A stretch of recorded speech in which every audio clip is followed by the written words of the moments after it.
Morning, everyone, and welcome to this licence panel hearing taking place at the Town Hall today. Let's begin with a round of introductions, just to confirm how to use the equipment in front of you for those people who are speaking today. When I indicate to speak, you just need to press the big button there at the bottom. It will light up in red and the mic will turn on so we can hear you loud and clear. Okay, so we'll begin. I'm the chair of the licensing panel today. My name is Councillor Amanda Pinnock. I'm going to move over to my colleagues. Councillor Lawson. Good morning, my name's Jo Lawson. I'm a councillor for Crosslandbourne and Everton Ward. Councillor Amin. Good morning, my name is Councillor Zarina Amin. I'm Ward Councillor for Ashbrow Ward. Over to my right.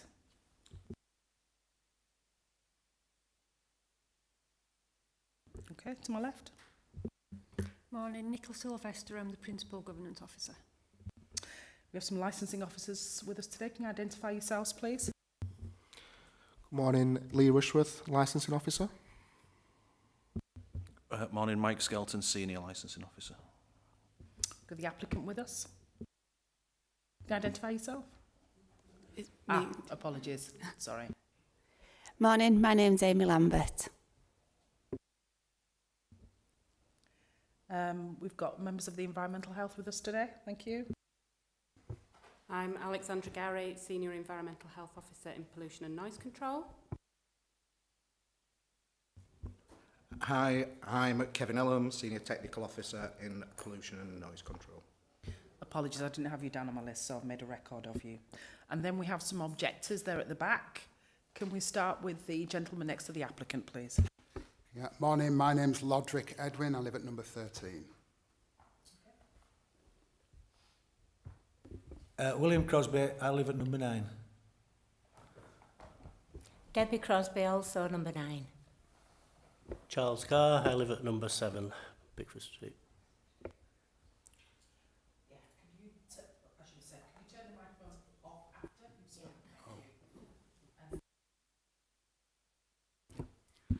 Andrew Marchington, one of the councillors for the Goker Ward. Thank you. So just to confirm today, this meeting has been webcast. So anyone, anywhere can log in and watch what's taking place today. So I've been asked to confirm this. So to ask if participants have received a copy of the licensing hearing procedure, which explains how the hearing will be conducted and that they have read it and understood the information.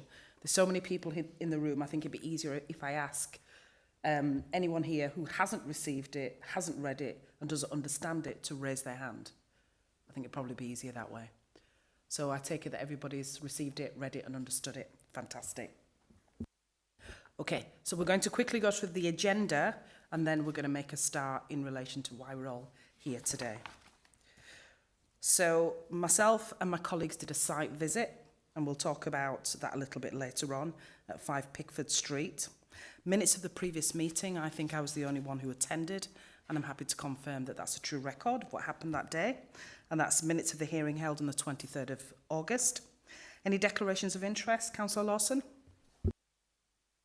None. Councillor Amin? None. The next item is admission of the public. We know this is a public hearing. Everyone's here to observe or speak on the matter, and also it's webcast. Any deputations or petitions? None received, Chair. Public question time? None received, Chair. Okay, so we'll launch straight into why we're here today, and it's in relation to application for grant of premises licence in respect of La Sorel, situated at 5 Pickford Street, Millsbridge, Huddersfield. So I'll begin by asking the licensing officer, please, to outline the application. Thank you, Chair. On the 23rd of August 2023, the Licensing Department received an application for the grant of a premises licence for Les Sorel, 5 Pickford Street, Millsbridge, Huddersfield, HD3 4LH. A copy of this application and plan can be seen at Appendix A. The licensable activities applied for by the applicant are as follows: the sale of alcohol for consumption on the premises, Monday to Sunday, 9 a.m. to 10:30 p.m.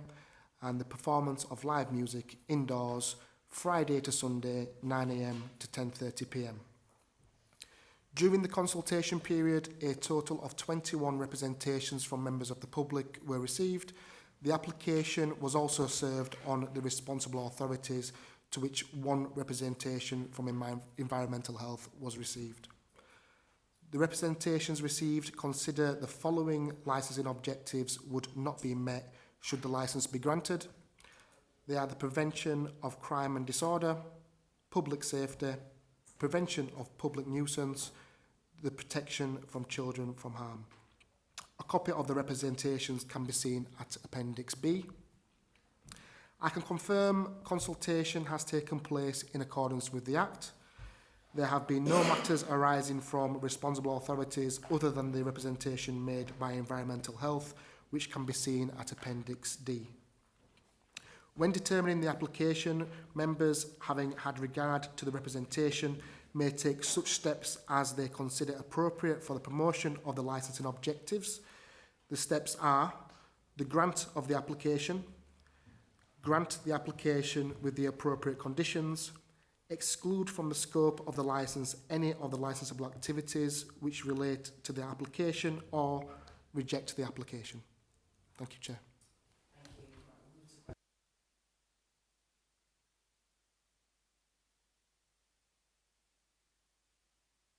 Responsible authorities, have the police been back and given any objections or representations, please?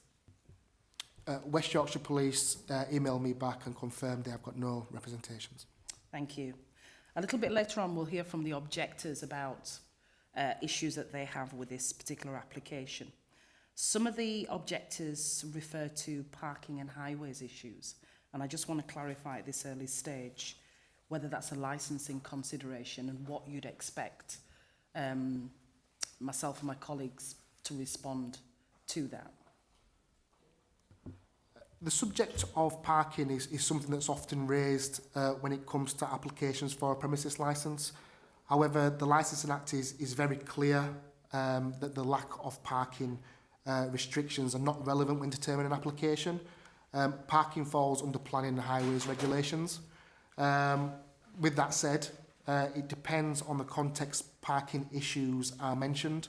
If they're mentioned in relation to public safety, then I'm sure the panel will consider that and it will form part of their decision making. Thank you. And we've got the council solicitor here with us that will advise us appropriately in relation to any parking or highways issues that have been raised. The other thing I wanted to ask about was live music. So as part of the application, it's not just in relation to alcohol, but also in relation to live music. Could you just confirm the position in terms of the licence and live music? Just for clarity, please. Yes, so the applicant has applied for the performance of live music 9 a.m. to 10:30 p.m. Friday to Sunday. The Deregulation Act states that the Act removes licensing requirements for live music and recorded music where there is a premises licence or a club premises certificate permitting on sales. Therefore, if the premises was licensed to sell alcohol for on sales, under the Deregulation Act, the premises would be able to perform live music. So am I right in thinking we can't influence what happens in respect of live music? That's being correct. Played at the property? That's correct. We could possibly, and we'll hear from Environmental Health, we could influence the level of music, the level of music being played, but not whether live music can be played at the premises. That's correct, Chair. I just wanted that clarity for everybody in the room. Thank you. And the last thing I wanted to ask was about, I think it's been mentioned by objectors about Scouts premises nearby and protection of children from harm. Do we know the operating hours for that particular venue? I don't, unfortunately, Chair. I could try to find out. That would be helpful. Maybe the objectors could give us that information. Yeah. Because it's not a licensed premises, we don't have the information on our systems, but I'm sure we'll be able to get that on Google. Thank you. I'll move to my colleagues to see if they have any questions. Councillor Lawson? I don't have anything at this stage, thank you. Councillor Amin? None at this moment, thank you. Thank you. Okay. Has anybody else got any questions for the licensing officer? I know there's quite a few of us in this room. No? Okay. Let's move on then to the applicant. Ms Lambert, would you like to make representations, please, about the application? Thank you. Yes, so the application that I've submitted, I know it does state that there will be live music played from 9:30 till 10:30, Friday to Sunday, but my intention of the live music, it would be a acoustic guitarist or something of that like that would be in keeping with the theme nights that we are going to be putting on.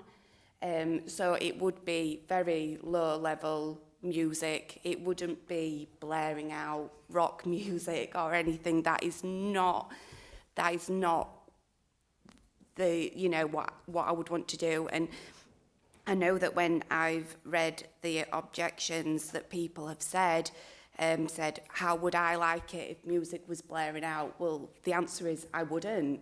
If I lived next door and there was loud music blaring out, yes, I would have an objection as well. It would be awful, but that is not my intention whatsoever. And then again, due to the alcohol, we will actually be open till about 2-3 o'clock. The opening hours hasn't been decided yet. Tuesday through to the Sunday, and then with the theme nights we were going to open just once a month potentially till 10:30 at night and put on these theme nights. I'm really passionate and keen about getting local businesses involved, and so to have different chefs come in from the local area. I've been in conversations with Burger in Honley, and that is the sort of event nights that I want to take place. And it will be ticket, you know, the numbers of people will be monitored because it will be with a ticket. You know, I will be selling the tickets and then people will come. So again, to keep the noise down, and yes, there will be alcohol included, but again, to a certain degree, because there will only be a certain number of people present. So, thank you. Thank you. So I've got a couple of questions, and I'm sure my colleagues have got questions. So I want to know a little bit more about you. I want to know a little bit more about your background. Have you run an establishment like this before? How successful was it? You know, have you had complaints? How have you dealt with those complaints? And your responses really to the objectors. So, no, I have not run an establishment like this, but my husband, he runs his own business and he's been really helpful throughout the whole process and given me lots of advice. Yes, I've never run my own business, but I've had plenty of life experience and had various other jobs throughout my time. And with anything I do, you know, I'll put my all into it, and I am very considerate about, obviously, the objections. And I understand, you know, from the public notice, when you read it, it can be very deceptive, so I completely understand. But my intentions is to be sort of part of the community. I'm here for you guys, you know. I want to offer something nice, a really nice, safe place that you want to go and enjoy. Thank you. So could you just tell us a little bit more about what your intentions are for the business? You've provided a map, or plan, I should say, a plan, setting out, I think it's page 19, setting out your proposals. And we did do a site visit, which was very helpful. So I'm thanking to the officers for arranging that. What I want to understand is about, first of all, capacity. How many people do you envisage visiting your business? What is it going to look like? Are there going to be table and chairs? Are people going to be standing? Is there going to be a bar area? The type of food you're going to be serving? So I'm asking too many questions at one time. So there will be table and chairs, and we've built a counter which is just to come order what you want. We aren't serving any food, so to speak. We're doing coffees, cakes during the day, and you know, it will be a coffee shop. Why we want the alcohol licence during the day is we want to offer afternoon tea for people, because I know that's very popular, as well at Christmas time, mulled wine, Bailey's hot chocolate. So there's not going to be too much food. It is going to be, you know, cakes, tray bakes, that'll all be freshly made. Sorry, I can't remember the questions. Yeah, I mean, I was asking about capacity, really. How many people capacity. do you think are likely in a day? So you talk about, well, you're asking for, the application is Monday to Sunday, isn't it? Yeah. Yeah. Yeah. But you've talked about opening Thursday to Sunday, so I want some... Tuesday to Tuesday, Saturday. I just wanted that leeway of making sure that I'm covered if I was to open on other days, because at the moment, with me being new to the business, I can't say, you know, what days are going to be the busiest, or so if I've decided to go in Tuesday to Saturday and then see how well it does. You know, if there's a lot of demand and it gets busier, then I've got that option to open up on other days, and at least then I will be covered for the alcohol licence if, you know, people wanted a drink, especially on the Sunday. Will you have a smoking area? Well, we can put a designated smoking area at the front, but it's not, you know, we haven't put that in place at the moment. Okay, right. What type of alcohol do you think you're likely to be selling? So it'll be, I think, mainly wine, but there will be some spirits. We were only going to have a small selection of spirits, but yeah, wine and beer. Just bottles and cans as well, nothing on draft. Okay, I'll stop there. I'll see whether my colleagues have got any. I've got some more, but I'll see if my colleagues have got any more.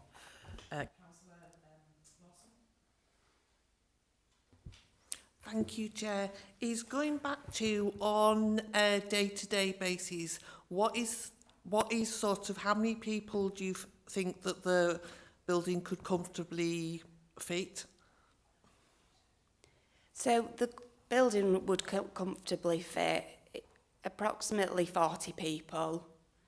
I've not had that many in, but I know that's how many seats and tables. I want to make sure that there's plenty of room around and that there's not too many people in there at once. Is for the theme nights, how many tickets would you be selling? I think we'd probably aim for about 30 heads for the theme nights. And what would you do to stop people spilling out, say, if it was a nice summer's evening, onto the front? We just have to advise people that the front area isn't open for taking your drinks out and socialising outside. Thank you.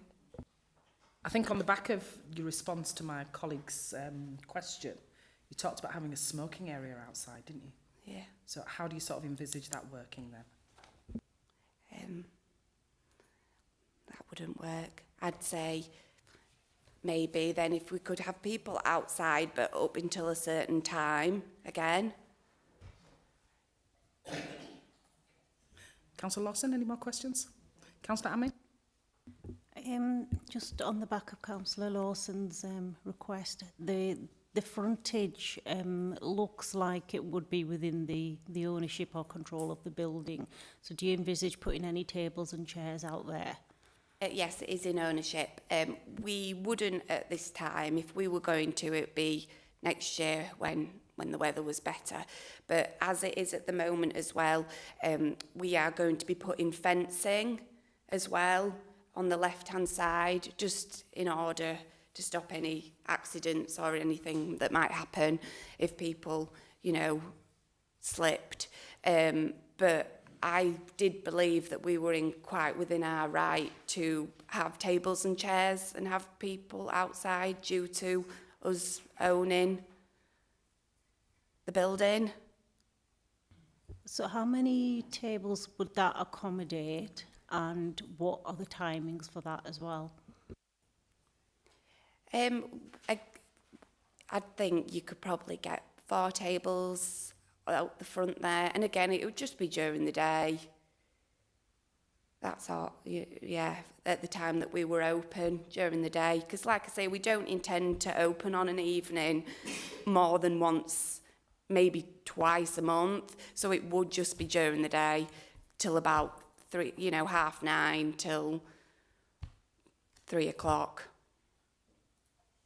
So it would, yeah, because it will be mainly only open during the day. After that, we won't be there. Would that mean you'd remove the tables and chairs from that area? So what would you do to stop people from congregating? Yeah, in the front? well, we'd want to do that anyway, and bring them inside. Thank you. Yeah, I just need a little bit more clarity, I think. Could you just explain the opening hours again? You know, during the week from During the week, as it stands at the moment, the opening hours are Tuesday to Saturday, 10 till 2.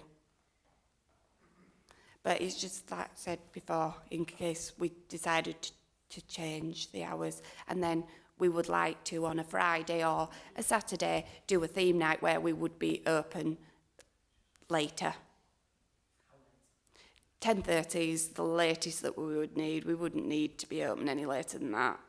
Like I say, it would be for an evening meal and some live music, or, you know, yeah. Okay, would that be theme nights that you were talking about? Yes. Yeah. Okay, would you do, you said Friday and Saturday, but you do the theme nights once a month?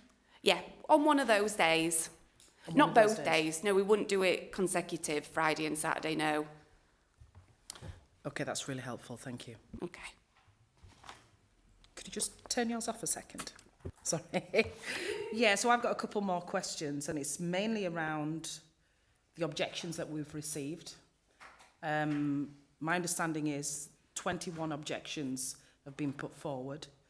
Some of them weren't able to speak today because they missed the deadline, but actually we've got an assortment of information that the objectors have put forward, and I just want to really go through those with you so I can get an understanding or response from you about these things. So some of the objectors are talking about people coming and going late in the evening. They talk about noise nuisance. They talk about late night music. Do you have any sort of response for that? Like I said, due to the opening hours, there won't be people coming and going late at night. It will be, like, say, once or twice a month, theme night.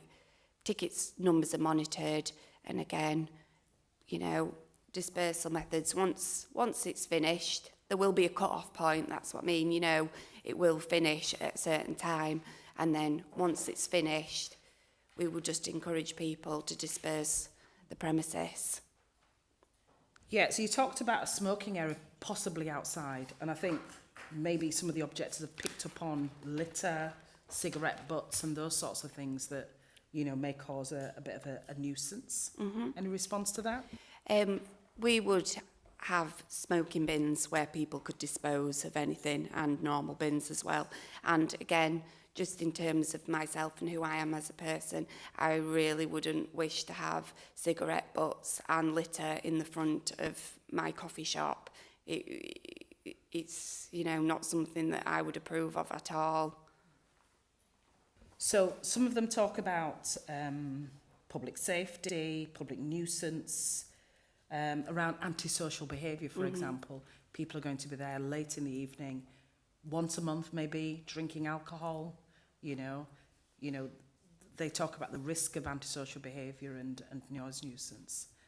How do you intend to sort of keep that to a minimum or eradicate it? Again, by selling tickets and, you know, knowing my clientele and who will be coming to the premises. I mean, that in itself will definitely limit any antisocial behaviour. And again, keeping the sale to alcohol to a minimum. I'm not here to, you know, make as much money as I possibly can. I'm here for my customers and to let them enjoy themselves and have a pleasant evening. That's all my intention is. You know, I myself wouldn't want people coming into my coffee shop on my premises and, you know, being rowdy and causing antisocial behaviour. And again, for the local residents, I completely understand and I am very considerate towards them. For them, I wouldn't, you know, I wouldn't do it. I'd, you know, again, if somebody was, have had too much to drink, of course, you know, I would, you know, ask them to leave and make sure, you know, I did speak to Lee if we had, if I had numbers for local taxis, you know, and help people get home safely in place for if a situation like that arose. Thank you. The licensing officer clarified that parking isn't a licensing consideration for us, so we can't really talk too much about that. But what we can sort of look at is whether parking issues cause a nuisance, and whether it causes an issue around public safety. I'm just wanting to know, where are your customers likely to come from? Well, we're hoping for a lot of walkers on foot, cyclists. You know, there's a canal just right by where the coffee shop is, and we're really hoping, because we're open to all, like dogs as well, so we would like dog walkers, cyclists, you know, a lot of people on foot. The local area, you know, we are depending a lot on the local area and people arriving on foot, because I know there isn't a lot of parking, but there will also be people coming and going all the time. So if somebody's going to come and stop for a coffee with us not doing a proper sit-down meal, they wouldn't necessarily be at the coffee shop as long as if you were going to a pub or somewhere else. So there'll be people coming and going all the time. So if they were to drive, then, you know, I don't think they would stay too long. But there is some parking around there. But for me mainly, the customers that I want to get through my door are the locals. What I'm sort of doing is making a distinction between you having a coffee shop until 2 in the afternoon and you doing your theme nights until 10:30 at night. And I think that's one of the main reasons why we're here. Yes. People have got concerns Yes. about the theme nights, people coming and going. Yes. You know, people needing somewhere to park. So, you know, I don't know whether you can address that. If you're having your theme nights, it's going on till 10:30 at night. It's a ticketed event, which makes me think people from all over, maybe Huddersfield, for example, might decide to come along and take up that opportunity. How would you deal with the parking situation? Well, I'd like to think if they were coming for a theme night that not everybody would be wanting to drive. You know, with public transport these days, it's so readily available. Buses, taxis, you know, it's very easy to get to, and there will be locals that would walk. I mean, I know for me, myself, if I was going to a theme night where there was alcohol being consumed, I wouldn't want to drive. I'd make my own way there, in it, you know, and all I can do is make my customers aware that the parking is very limited. So if they could find alternative transport in order to get to the venue, then, you know, that would be appreciated. Thank you. The last question I'm going to ask is, we've got environmental health with us today. And as part of the application, environmental health have raised an objection, but also put in a compromise, I guess, to the application, which is that the licence is until 6 p.m. Do you have any response to that? We will hear from environmental health, but I just wanted to know your response to that. Yeah, I've thought about that, and I would ideally, if we could change it to 7 o'clock, I'd be happy to do so. And then I presume it wouldn't be an issue if going forward, when I do want to do these theme nights, if I submitted a 10 and had a temporary event notice when I would like to, and then, you know, just to give as well, I guess, the local residents a peace of mind that it isn't going to be, you know, really regular. Is that something you'd like us to consider as well? Yeah. The licence until 7 p.m. rather Yeah, than 10:30 please. p.m. Yeah. Thank you. Okay, enough from me. I don't know whether the licensing officer's got any questions or any response to what they've heard. I just wanted to clarify the point raised about the outside area. Appendix A, the plan is in Appendix A. I appreciate you might have a black and white copy. There's a red line outlining the licensable area that goes out to the pavement. So that outside area would, licensable activities will be able to take place on that licensable area outside the front. The performance of live music is for indoors. So that section at the front is in the plan, and the red outline shows where licensable activities can take place. Thank you.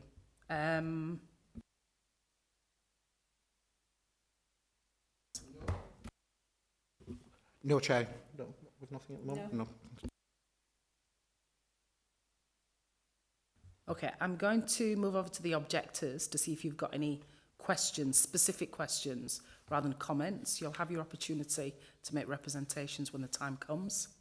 So I'm going to move to Councillor Marchington first, being the ward councillor for the area, to see if he has any questions. Not got any questions at this moment, thank you. Thank you, Councillor Marchington. Any specific questions from anyone there at the back? No. Okay, thank you. Okay, now we have an opportunity to hear from the objectors, and I'm going to move to Councillor Marchington first, being the ward councillor. Councillor Marchington, over to you. Thank you, Chair. I do have some information about the Scout group, if you'd like me to do that. Is that the appropriate time, or do you want to do that else? Sorry? I've got details of the times for the Scout group. That would be helpful. Yeah, so it's Second Combe Valley Scouts. They meet on Tuesday, Wednesday, Thursday and Friday evenings. The Tuesday group is from 6:30 till 8. Wednesday 6 till 7:30. Thursday 7 till 9:15. Friday 7 till 9 o'clock. Okay, fine, thank you. Got some concerns about the applications. As you'll have seen on your site visit this morning, it's a predominantly residential area with quite close proximity to the other the residential properties in the area. Got great concerns about the cafe being adjacent to number 7. It's attached to, we don't see that from the plan, it looks to be discreet. I don't see how the applicant can make the relevant adjustments to the cafe to stop the noise going through. And as I understand it, and we're going to get from already, there's quite a lot of sound transmission goes from the cafe through to number 7 already. So that is a major concern about that. As you've heard from the objections, it's again about late in the evening. Stuff that's going to happen around 10 o'clock, 10 o'clock at night. You can see from the photograph, you're right next door to number 7. You've got residential properties on the other side of the road as well. And it seems to be quite difficult about how people could leave the building without making a noise which wouldn't disturb neighbours. I know a number of the residents have got grandchildren, and members of the family who want to come and visit. We might not think 10:30 is particularly late for ourselves, but if you're trying to get young children to bed, that is a particular issue. I think there's already been, when we've been speaking to residents, issues around antisocial behaviour, antisocial behaviour on the street, and again, it's just a worry that if the licence is granted, that's going to exacerbate that particular situation. Talked about parking not being a particular issue, but whether it's an issue for safety. And again, as you have seen when you went out on your site visit, there might have been parking places around, but in the evening when people come home from work, there's limited off-street parking. Most people are parking on the street, and that would be a concern. Also, Pickford Street is used as a cut through from Morley Lane through to Manchester Road to avoid the traffic lights. That's Manchester Road up there. If you look the other way, if you turn the other way, that's looking through to Morley Lane. So people use it as a cut through to avoid the traffic lights at Cowlersley. Again, there is concern about people are coming out late at night because of on-street parking, whether it's safe for people to be able to cross the road. And there's already concerns about traffic in the area. So there are big concerns about the impact of granting a licence in this residential area, and primarily on the nuisance that's going to be caused to near neighbours, and just concerns about whether mitigating measures could be put in place. I think having listened as well, again, particularly concerns about the outside area, the area in front, whether that's going to be used. 'Cause it's right next door to number 7's garden, and you can just see how close that is. So, thank you. Thank you. Moving on to the gentleman next to you. Hi, I'm Mr. Carr, and I actually live at number 7, Pickford Street. And I'm really concerned about this application as to the effect on my life standards. So the noise, as we say about the smoking area outside, things like that, people gathered out the front, right next to my door. I'll be able to hear everything, which I can now already. I mean, while they've been making alterations to this building, the noise has been horrendous. The drilling and everything, I can hear everything next door. There was a public house further up the road which just closed on Manchester Road, just closed short while ago. The noise from that on an evening karaoke nights and that drifted straight down the road, and that's 100 metres away. Having 8 inch of brick between me and a live music event, I don't think that's going to be acceptable at all. It's going to affect my life. I have my grandchildren visited, sleeping on an evening. How are they going to get to sleep? As I say, the building I think is totally unsuitable as a venue, a licensed premises. There's no fire escape. I think there's one entrance, one exit. There's no disabled access. The side, my garden side, people are going to be inebriated. People drink alcohol to get inebriated. Or they're going to be sitting on my wall, falling into my garden. The other side, are they going to be falling off the end of the path there into the lane? It just doesn't seem suitable at all. There's never been a commercial premises open till that time of an evening there. I mean, we've had a second-hand shop and hairdressers, never been late openings or anything. But even these commercial premises, I could hear what's going on. People walking up and down, you can just hear it. As I say, if we're up to 40 people in there drinking, singing along with the live music, it's going to be horrendous, and it's going to affect my standard of living. My wife suffers from anxiety already. She's another doctor. She's been very anxious about this place opening and what it's going to mean for people coming and going, strangers outside, everything. Public safety, the parking risk. It's a residential street. I mean, the council have already seen fit to put white lines down each side of the road further up. I know they're not legally, if you turn, but they deemed them as a safety risk for access coming out from School Terrace. It's deemed as a safety risk for people to park there, to discourage them from parking. But I know they're not legally binding, but that's what they were put there for. they are quite faded now, and there is really no parking at all there at all.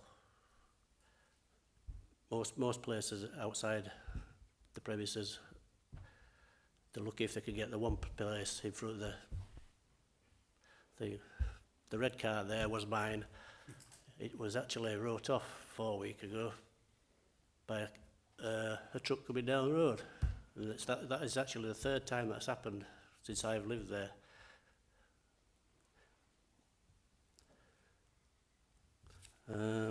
Protection of children. Obviously, they've got a scout up there. They operate on evenings. Young children coming and going all the time. There's going to be people stood out there drinking, smoking. Nobody wants children to be faced with that. As you can see, they can't avoid them. They actually have activities outside. See where the railings are parked off that they scout up. If you could turn it round. Like I said, the scout that's there. They have activities out there all the time. Just a matter of feet away. Young children out doing various things. And like I say, to have people gathered outside there smoking, drinking, I don't think that's appropriate at all.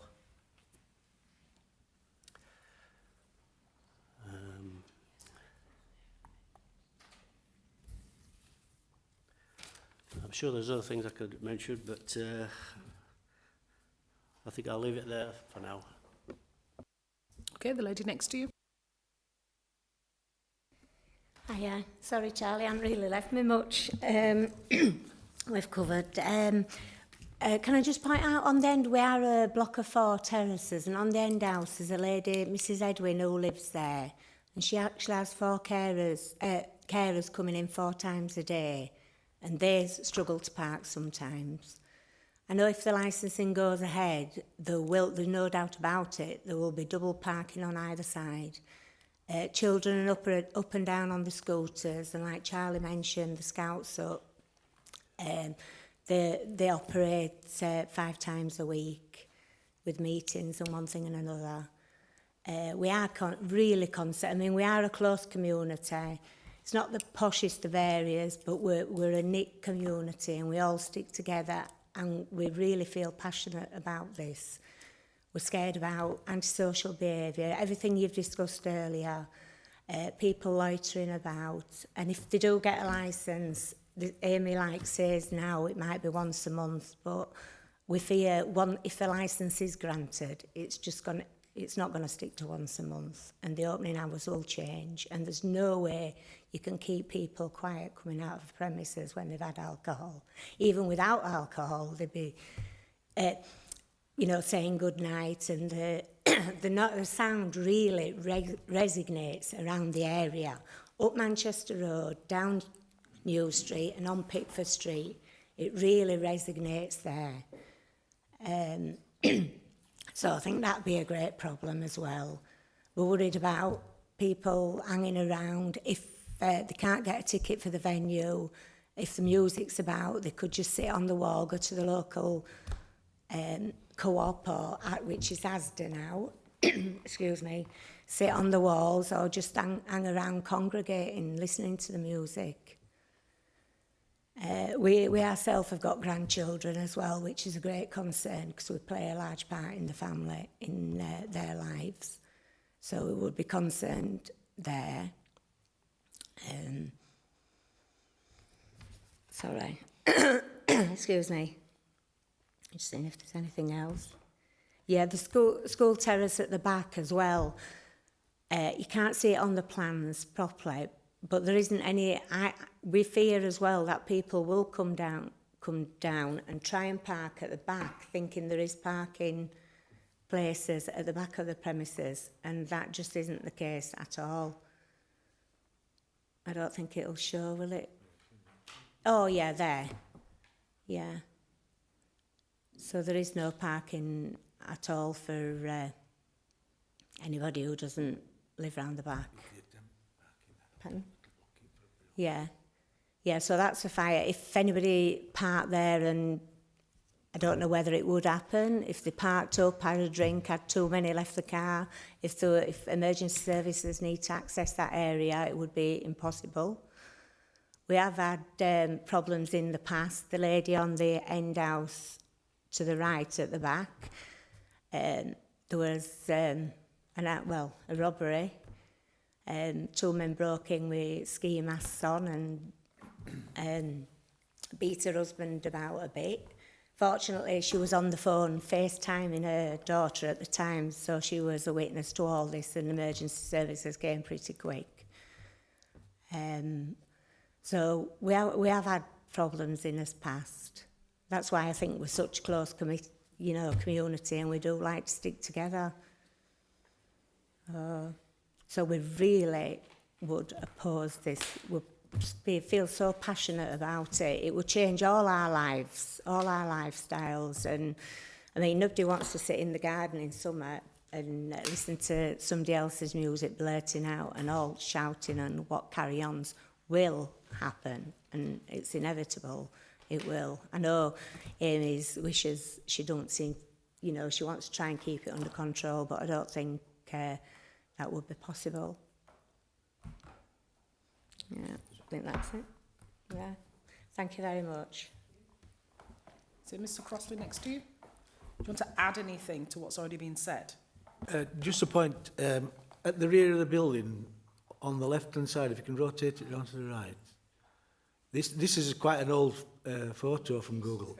But on the left-hand side, the building that looked quite derelict is a new business. So if anybody starts parking up round there, this is all being modernised now. This is completely different to what it is now.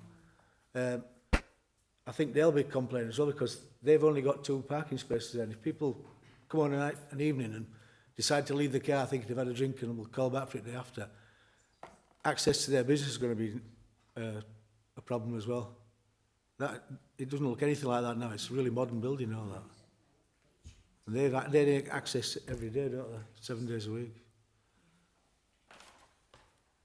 That's all, thanks. Okay, and then the gentleman next to you, the last objector.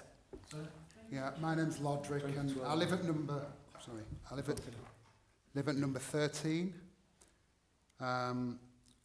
The elderly lady who was mentioned, there are several elderly people who live on that part of Pickford Street. My mum is one of them.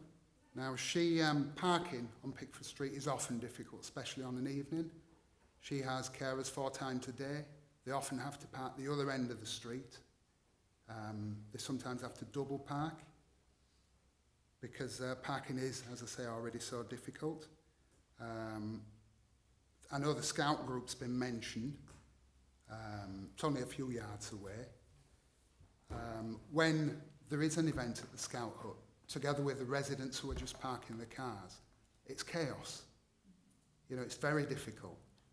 And it's only going to get worse.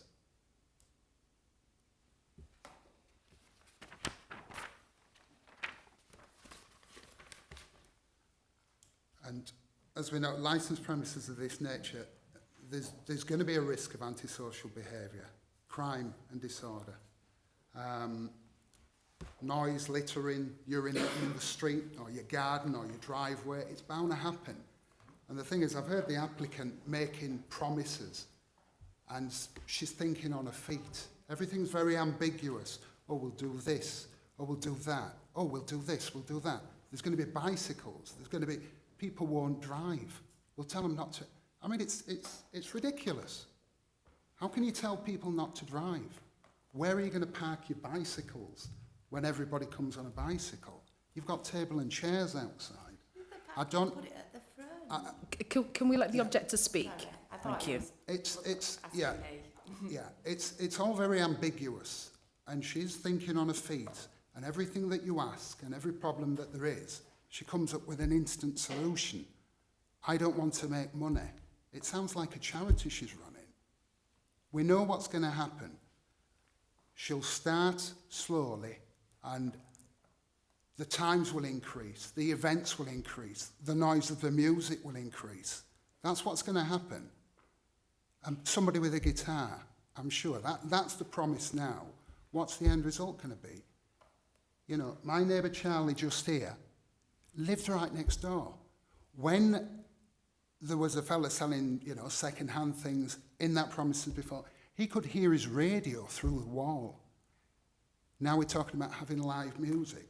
And somebody mentioned singing. Of course, people have alcohol, they start singing, the noise gets, increases even more. It's okay making promises, but if you give this licence, I guarantee things will only progress and get worse. Yeah, I'm finished. Thank you. Thank you. So we get an opportunity to ask questions of the objectors. The only question I want to ask, and rather than asking individuals, I think I'm going to ask everyone. Environmental Health have suggested a licence until 6 p.m. The applicant is willing to amend her application until 7 p.m. And if she wants to put other events on, she's talking about a temporary events notice. So what I sort of want to ask is what your thoughts are about the licence until 7 p.m, because that's something me and my colleagues are going to have to consider as well. So if anybody wants to respond to that, could you raise your hand, please? Whether you think that that would influence the level of objection. Yeah.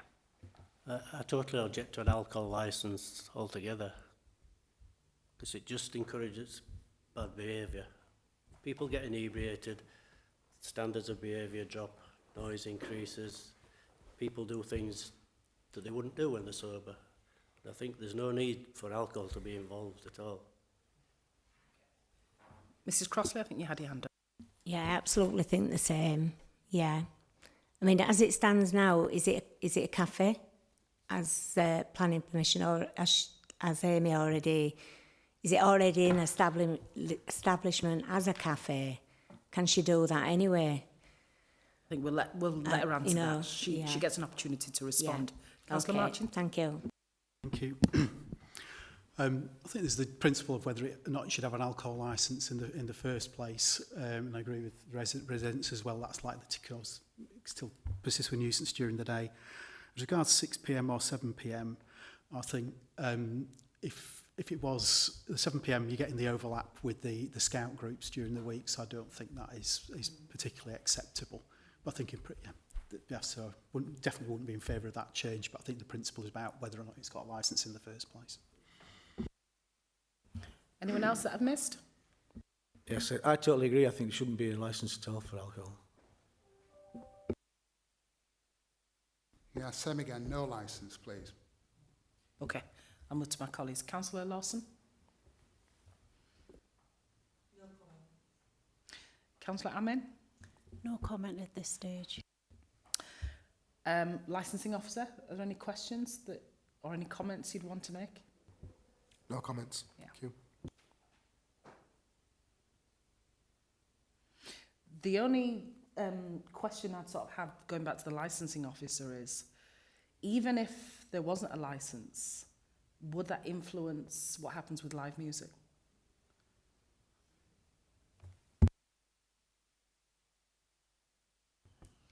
I think the Deregulation Act states that it's a workplace, so within a workplace you would be able to have live music. So it doesn't matter whether we agree to the licence 6, 7, 10, 30 It's within a workplace, yes. as a coffee shop without Yes. an alcohol licence. Yes. So I hope that sort of informs you about our limitations anyway as a panel.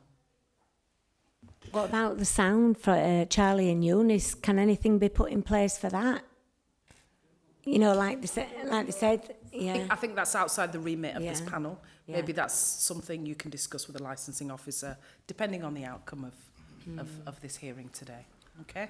But I think it's important for you to understand how licenses work and our limitations as a panel.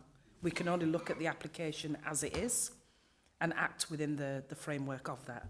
Okay, so the applicant gets an opportunity to respond now to what's been said. Okay, firstly, I was just wanting to say that it is a commercial building. It's always been a commercial building. So the residents have moved into their properties knowing that it's a commercial building. So all possibilities for coffee shop, etc. are possible. In terms of the parking again, I would put a sign up stating that nobody could access the back lane and put that in place so that to deter people from going round the back. Although my husband was told by one of the local residents that he actually owns the lane around the back of the building. Now, whether that is correct or not, I don't know, but so he has the access right to the back of the building. So that's another thing. And just to make people aware again, it's a family-run business and children are welcome. It's for everyone. It's a coffee shop during the day. We've already put in place about, breakfast with Santa, Halloween again, encouraging kids and the community to be a part of it. Come into the coffee shop, put things on for everybody to enjoy. It isn't for one, criteria for people to come and drink and make antisocial behaviour. That's not the intention at all. Or just blaring out loud music. I myself, that is not, you don't know me, so that's fair enough. But for me, that's not something that would interest me in the slightest. So why would I bring it to an area and do it myself? I've no interest in that. I don't go to,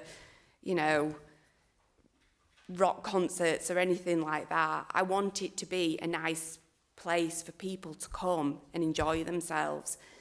And yeah, it's just, again, like the Scout Hut, it had a beer festival the other weekend. For the whole weekend, I don't see what the difference is. It's okay for them and to go on quite late. But then for me that says I want once a month to have an event where I can see, I've got a certain amount of people come in. When the Scout Hut had an event, it was open to everyone, surely. So, yeah, that's what I've got to say. Thank you. Okay, so moving over to, I apologise, we can't, it wouldn't be fair to allow you to ask any more questions or respond, because then everybody else will have an opportunity or want an opportunity. So we've got to move on. So Environmental Health are here. Would you like to make your representations, please? Thanks, Chair. As you said, so we've no objections to the premises operating as a coffee shop. So what we're concerned is as we've put in our representation, after 6 o'clock, it being a licensed premises, and then that obviously encourages it more to be like a bar, really, rather than the coffee shop which it is being set up for. Obviously, we can see how close residential properties are. We're concerned regarding, obviously, people sitting outside late at night, causing a problem. We've already highlighted the problem with smoking, vaping, people stood outside, enjoying a drink into the evening, because as people know, people don't go out and smoke, they take a drink out with them as well, and then they tend to go out with friends to talk as well. So we're concerned regarding it being licensed, like I said, after 6 o'clock. Once again, as the applicant said, we would be more in favour of, if they do want to hold these once a month events, that initially they do it under a 10, and then that we have some sort of control then over, if there are justified complaints, then we can in the future object to the 10s going forwards. So that would be a way of doing it. And then as regards, once again, if the committee is minded to, if the panel is minded to pass the licence, we would also want to look at possibly having an inaudibility condition on, so that any noise from live music, etc., would have to be inaudible in the nearest noise-sensitive property. That's it. Is there anything else? That's it. Yes. Yeah. Sorry. Just questions that just popped into my head. So we've heard from one of the objectors who lives at number 7, which is directly next door to the establishment there. And he talks about issues that he's had in the past about noise nuisance and how it impacts him. Does that give you any concern, any cause for concern in particular? Sorry, Chair. I mean, say, at the end of the day, it's being a commercial premises. You know, we've got to accept that that's what the building is, you know, and we've got to accept that there is going to be some noise from that business, just as there would be some noise from road traffic up and down that road, just as there'd be some noise from the Scout Hub, just as there'd be some noise from the business behind, just as there'd be some noise from your neighbours. We've got to accept that there will be some noise. It is a commercial building. But do we have to accept that there will be noise from it going on after 6 o'clock? I think that's where our worry is, that it hasn't previously been a business that's operated at them hours. To my colleagues, any questions? Councillor Lawson? I've no further questions. Councillor Amin? Not sure if this would kind of sit, or who this would sit with, whether or not the applicant has considered putting some soundproofing into that wall. So the party wall between the premises and number 7, whether that is something we could enforce or whether the applicant would be happy to do that. Maybe it's something the applicant can respond to, not now, but, you know, during the summing up. Any questions for environmental health from any of the objectors? Any specific questions on what's been said? No? Okay. All right. So we're at the stage now where the hearing has ended. We've listened to all the evidence, but it's an opportunity for everybody to sum up. If there's anything particular you want us to consider, anything that really stands out that you think is going to make a real difference to your situation, this is the time to do it. And the gentleman there at the back who wanted to say something, this is your chance if you want to sum up and say something final. So I'm going to start with the licensing officer. Thank you, Chair.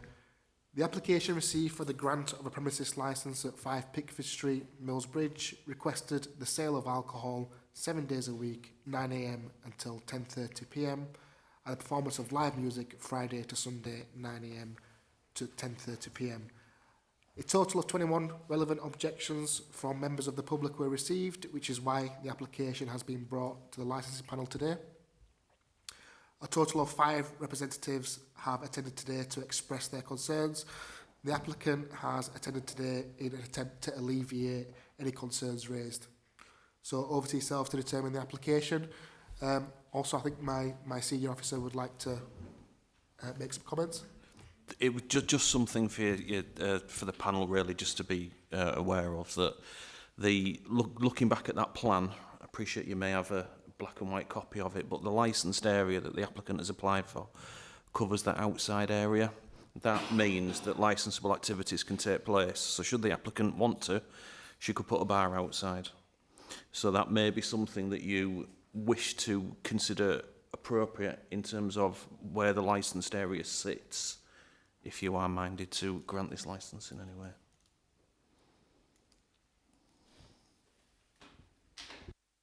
Thank you. Moving over to the applicant. Just to go back to the soundproofing, it's the staircase between where the coffee shop will be and number 7. So we've obviously already got a fire door positioned that will remain closed, and then the stairs going up to the above floor. So there is a stairway that will be in between where the music will be played and number 7. So to me, that's soundproofing in itself. There's that partitioning. So just again to go through what we've already discussed, these events will be monitored, and I will not have any antisocial behaviour. I will count it. Sorry, I can't get my words out now. I don't find it acceptable, and I will discourage that. and I've got CCTV as well that is around the whole of the building. We've made sure that we put cameras on the front, on the side and at the back, so it covers the whole and all the lane. So again, if there was any crime or whatever, to be, even if not in regards to the coffee shop, even for the local residents, if there was other crime to happen, you know, then it would all be on my CCTV as well. So I think I'm bringing safety to the area also. So, but I think that's it. Thank you. Yeah, thank you, Chair. Yes, it has been a commercial premise up until now, but I think the concern is about the level of nuisance that's going to be caused, changing from a hairdresser through to it being a licensed premise, and we believe that that is too much. Thank you. I'd just like to second that. Like I say, it's been a commercial premises, but never on them opening hours, and never with that amount of people or live music or anything going on. There's never been that kind of sound problem at all. And this, if it's changed to this change of use, that is going to increase noise levels, obviously. And like I say, with the opening hours up to 10:30 at night, it's just going to impact on my life totally. I was pretty much going to say the same, but like the CCTV, Amy, that you mentioned, we've all got CCTV because of the problems we've had in the past. So we are covered ourselves. But like there seems to be a discrepancy on the times. I don't know if it's me, I've read in different places about the times of the opening. I think Amy said before it was going to be 9 till 2 as a coffee shop, and then somewhere else I've read for, you know, it changes. So I'm not totally sure on the opening times Amy wishes to open. I know she says like once a month for live music, but I just fear that if the licence is granted, you take an inch, you know, it'll just add and add and add, and before we know it, it'll be every weekend, Friday, Saturday, Sunday live music, and that's our main fear as a community. Thank you. Just a point to note on the Scout Hut, when they have the beer festival, it's only once a year, and also it's not attached to number 7 either. Yeah. It's, and it's indoors as well. Yeah. Yeah, I agree with Willie. And the thing is, the thing with the Scout for beer festival, you know, it's incredibly well policed. You know, they have a lot of staff, and they make sure that parking and everything doesn't get too much. It's well policed. I don't know how, you know, we've heard about, you know, on the form it says things about bouncers and the other things that they will, doormen, the things that they will put in place. There's a lot of promises, there's a lot of reassurances, and as I said, she's very quick on her feet. Everything you say, she comes up with an idea. She comes up with a reassurance. It will start small and it will increase. There's too much ambiguity. Thank you. Okay, lastly, environmental health. Anything else you want to say? No, Chair, thank you. Okay, so myself and my colleagues now need an opportunity to digest what's been said and to respond to the application. So if everyone can retire outside to give us an opportunity to do that.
turn this on. So thank you everyone for your patience. We have had an opportunity to consider all the information and digest what we've heard here today. And after careful consideration in respect of the application, which I should say is La Sorel, premises 5 Pickford Street, Millsbridge, we've come to the decision that we're willing to grant the licence, but on a limited basis. As recommended by the Environmental Health, we're willing to grant it until 6 p.m. So to elucidate, that's Monday to Sunday from 10 a.m. to 6 p.m. As explained, we can't influence the information or application in respect of performance of live music, but we would encourage the applicant to observe the recommendation made by Environmental Health in respect of inaudibility. So I'd like to say that. Also, in respect of the licensing activity to take place, we've decided to place a restriction on the consumption of alcohol not to be outside the premises. So particularly not to be in the forecourt area. So, and just to define that, it's licensing activity inside the premises, not outside the premises. And the decision that we've made is based on the licensing objectives, particularly in relation to the prevention of public nuisance, public safety and protection of children from harm. So thank you everyone for attending today. Okay, and have a nice day. Thank you. And the decision will be sent out in writing. That's not going to be a condition. No, it can't be. So it's a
Afternoon, everyone, and thank you so much for your patience. We apologise for it running over, but it was important that we spent the time to fully understand and assess the last application, so I apologise for that. So the application today, the second application, is in relation to transfer of a premises licence in respect of Ravensthorpe off-licence, 618 Huddersfield Road, Ravensthorpe, and we'll begin by doing a round of introduction so everybody knows who everyone is in the room. So my name's Councillor Amanda Pinnock. I am the chair of the panel today. I'll go over to my colleagues. Councillor Lawson. My name's Jo Lawson. I'm councillor for Crossland Ward and Everton Ward. Good afternoon. My name is Councillor Zarina Amin. I am councillor for Ashbrow Ward. Okay, and to my right. Good afternoon. Tahir Hanif, a senior legal advisor. My left. Nicola Sylvester, Principal Governance Officer. And we have some licensing officers with us today. My name is Rox Javed. I'm a licensing officer representing the report. Mike Skelton, Senior Licensing Officer. I understand the applicant isn't with us today, but there's a representative on behalf of the applicant. Can you identify yourself, please? Tony Clark. Thank you. Can I ask where you're from? Sorry, JMC Licensing? Okay, sorry, thank you. Thank you. And the objectors here today from West Yorkshire Police? Afternoon, panel. Yeah, it's Richard Woodhead from West Yorkshire Police. Thank you. Officer Jagger, she's not joining us today? No, unfortunately, you've got me. Thank you. Okay. So the hearing today has been webcast, so anybody can watch it anywhere to see what's taking place.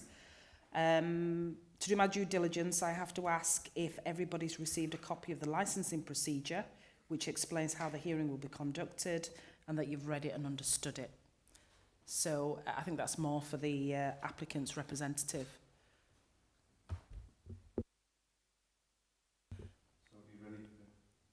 Yeah, so so we sent out a licensing procedure which explains how the hearing will be conducted, and I need to know whether that's been read and understood by you and your client. Yes, it's been read and understood, thank you. Fantastic. Okay, so we'll start with the licensing officer who will outline the application, please. Thank you. Chair, this is a report on transfer of premises licence. The purpose of this report is to inform members of an application for the transfer of a premises licence, which because of representation received, has been referred to this panel for determination. On 8th of December 2023, an application was received for the transfer of a premises licence at Ravensthorpe off-licence, 618 Huddersfield Road, Dewsbury. A copy of the application and the licence can be seen at Appendix A. The premises licence for Ravensthorpe off-licence was cancelled and surrendered on 4th of September 23 by the licence holder. A copy of the email surrendering the licence can be seen at Appendix B. The previous licence holder cancelled and surrendered the licence following the premises failing a test purchase which was carried out by the police and resulted in the sale of alcohol to a person under the age of 18. Section 50 of the Licensing Act states that when a premises licence lapses due to the licence being surrendered, a person may apply for the transfer of a licence provided it is made no later than 28 days after the day the licence lapsed. Where an application is made, the premises licence is reinstated from the time the application is received by the licensing authority until either the applicant is notified of the rejection of the application or the application is withdrawn. An objection to the application was received from West Yorkshire Police with a 14 days consultation period. The objection received considers that the following licensing objectives would not be met should the licence be granted: the prevention of crime and disorder. A copy of the objection can be seen at Appendix D, Chair. At Appendix D, Chair, are the Secretary of State guidance for the crime and disorder. A consultation has taken place in accordance with Section 40 of the Licensing Act. An objection has been received from West Yorkshire Police, which is at Appendix C. When determining the application, members having had regard to the representations may may take one of the steps, grant the application or reject the application. Members of the panel are requested to determine the application. Also, Chair, we did get further evidence from West Yorkshire Police, which was circulated to yourselves, that on the 27th of September 23 a further test purchase took place, and that was also, they failed that one. Do you want me to read the email out? You've seen that? Yeah, Chair, so it's for you to determine the application, Chair. I want to understand a little bit more about this, and I'm not sure if it's you that I ask the question of or whether I ask the officer, but I sort of want to understand the logistics of things. So, the business that existed, was it called Ravensthorpe Off Licence? It was. And where the original DPS was before it was surrendered? We had the original DPS, and that was Mr. Doisky, I think that was. So when they did the test purchase, he surrendered the licence. Was it called Ravensthorpe Off Licence then? Because what I want to understand, is it a different business or is it the same business? It was, as far as I know, Chair, it was the same business. I could shed further light if you want, Chair, because this is the first time this has ever happened since the new Licensing Act has come along. And in this case, West Yorkshire Police were doing a series of test purchases in Ravensthorpe. And the shop in question, Ravensthorpe Off Licence, failed the initial test purchase. We then got in touch with the DPS, Mr. Darius Dovsky, who stated he'd sold the business quite a number of months before. We said, well, you're still responsible for the day-to-day control of that business. Even though you've sold it, you're still licensee and DPS. And he was unaware of that. So he immediately surrendered the licence. So the shop was then there with no licence. But there is a section in the Licensing Act where anybody can apply to reinstate a premise licence in a 28. It's a little known thing. What I want to understand is it the same business? It is the same business throughout? It's the same premises, the same business. It will be the same name. Basically, it's a transfer of the business from one party to another. Thank you. That'd be the easiest way of doing it. Thank you. Yeah. So I need to hear from the applicant's representative, and then I'm going to come to you as well. Thanks, from West Chair. Yorkshire Police afterwards to hear a bit more about your objections. So, Mr. Clark, you can outline representations. Hello Thank there. you. Good afternoon. Sorry if I can be brief. As we know, the application to transfer the premises licence was made on the 8th of September this year. This obviously was made under section 42 after the surrender of the same licence that was made a couple of days before. So in terms of a timeline, I don't know exactly what happened from the police's point of view, but on the 5th of September, the licence was surrendered. On the 6th, or I think it may have been the 6th or the 7th, we received an instruction to ask for a transfer. So obviously things took shape very quickly after that. They'd realised they'd lost the alcohol licence, and then there was a transfer of ownership that happened. And then by the 8th, the transfer application went into the council. So then, if you don't mind moving it forwards, to explain a little bit about the history as far as I understand it, Mr. Darius Dosky was responsible for the licence and employing and managing the shop at the staff, as far as we understand it, on the 30th of August when the first failure of the test purchase occurred. And in regard to this, whilst I agree that in cases of poor management, a lack of competency can lead, and certainly for the potential for incidences of crime and disorder, my client, who is the applicant of the new transfer, if you like, Mr. Gahar Muhammad, he cannot be held responsible for that incident of that test purchase because that happened before the transfer took place. I think this is obviously being brought up, and the issue, from what we see, it was initially the representation from the police was made as a result of this test purchase. Subsequently, there was a further test purchase which was made, as the police made reference to earlier. This test purchase was carried out on the 27th by the police, and one of the staff inside the shop unfortunately didn't ask for the ID. This happened on the 27th, I believed. What we do know, I don't know if you received some late evidence that I did send through last night, was an email, like a screenshot of an email that we did send on the 9th of September, where Gahar had specifically instructed us to send through as much help with compliance material, because we basically, when we get a copy of the licence, we can see what the conditions are and what the clients would need to do in order to remain compliant. And we'd obviously heard about the test purchase. I think in reality, the person who had failed the test purchase was a girl called Rosie, and this happened late August, I believe it was the 30th of August. She didn't tell anybody at the shop, and then she disappeared as well. So it didn't help matters, and it was only when we made the transfer that we discovered, and we then let this Gahar know. It's a little bit complicated. I do respect that. But what we can tell you is that on the 9th of September, when the new applicant took over, or sorry, on the 8th when the application was made, very shortly after that, which was the 9th, we did send printed documents to help him to complete the training, and then the books were then sent, the compliance books, and then I made a follow-up call a few days later to check that they'd received the books, and then the compliance was carried out. The training was carried out for all the staff, including the gentleman called Aras. I think his surname, sorry, just bear with me. The gentleman who failed the second test purchase, his name is Aras.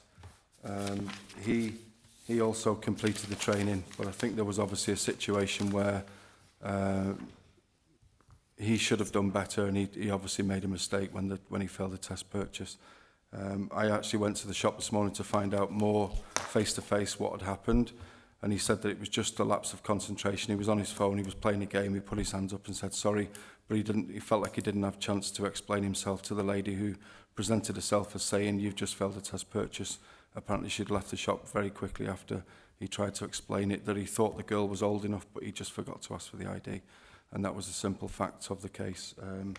But going back to the legislation, if you don't mind me saying, taken from the Secretary of State's guidance under Section 184 of the Licensing Act, when we're concerned with transfers of premises licences, Section 8.108, the 2003 Act provides for any person who may apply for a licence, which includes a business to apply for a premises licence to be transferred to them.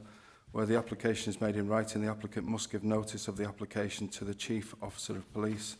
Where it is made electronically via business link of the licensing authorities, electronic facility of the licensing authority then must notify the police no later than the first working day after the application is given.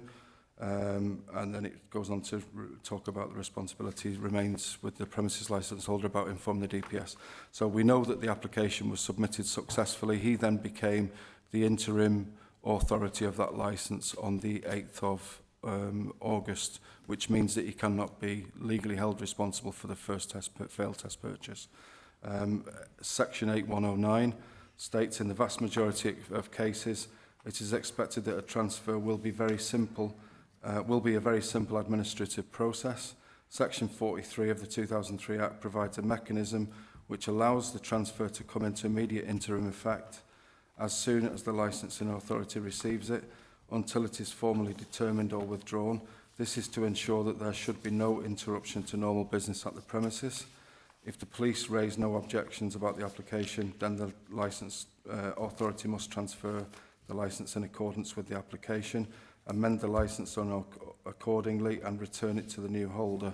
Then it moves on to the next section, 8.110, which says, in exceptional circumstances, where the Chief Officer of Police believes the transfer may undermine the crime prevention objective, the police may object to the transfer. Such objections are expected to be rare and arise because the police have evidence that the business or the individuals seeking to hold the licence or the business or the individuals linked to such persons are involved in crime or disorder. For example, the police would rightly seek to prevent a company having the licence transferred to it if they had evidence that the premises might be used to launder money obtained from drugs or crime. Where an objection is made, the licensing authority must hold a hearing, as obviously we're now doing, at which the authority will consider the objection. The authority's consideration would be confined to the issue of crime prevention objective, not the harm against children, obviously. And the hearing should not be permitted to stray into other extraneous matters. So the burden would be on the police to demonstrate to the authority that there would be good grounds for believing that the transfer of the licence would undermine the crime prevention objective. The licensing authority must give clear and comprehensive reasons for its eventual determination in anticipation of a possible appeal by either party. And then finally 8.111, which states it is stressed that such objections and therefore such hearings should only arise in truly exceptional circumstances. And if a licensing authority believes that the police are using this mechanism to vet transfer applications routinely and to seek hearings as a fishing expedition to inquire into applicants' backgrounds, it is expected that it would raise a matter immediately with the Chief of Police. So, and therefore, in our opinion, the subcommittee must be satisfied that the reasons given are exceptional circumstances that would undermine the crime prevention objective of the Licensing Act 2003, and are also satisfied that the evidence submitted by the police is robust enough to reject the application.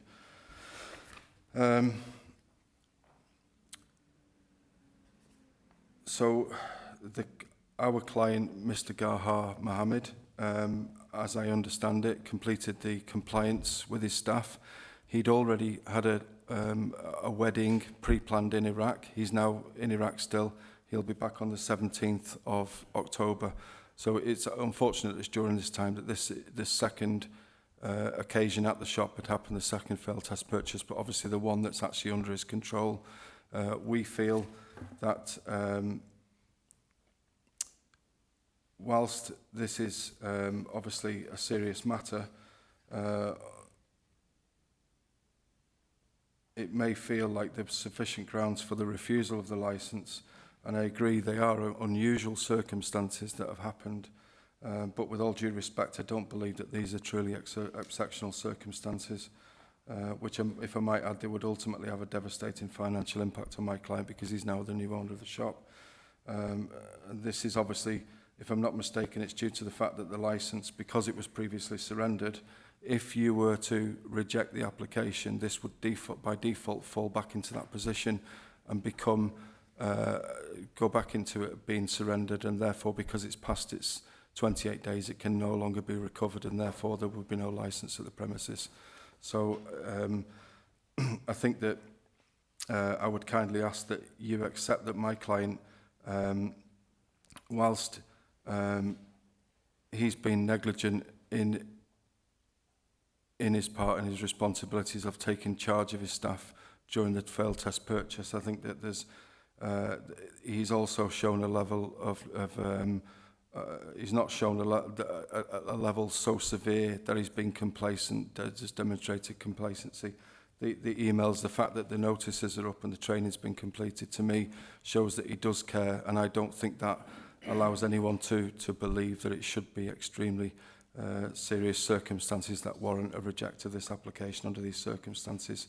What I've talked to my client about this morning was that if we came to you today, that maybe because of the circumstances that my client's still away until just after a week's time, I think he'll be actually back on the 17th, but probably the day after that or the following day, that we would voluntarily remove all the alcohol immediately from the shop until my client returns.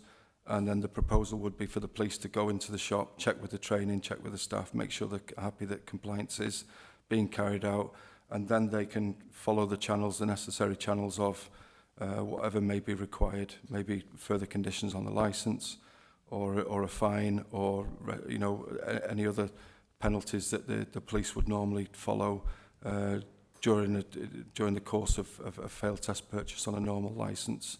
But this has obviously happened during the transfer, so I think it's unusual circumstances, but in my opinion it doesn't warrant such a decision to be made to reject the application. Thank you for your time today. Thank you.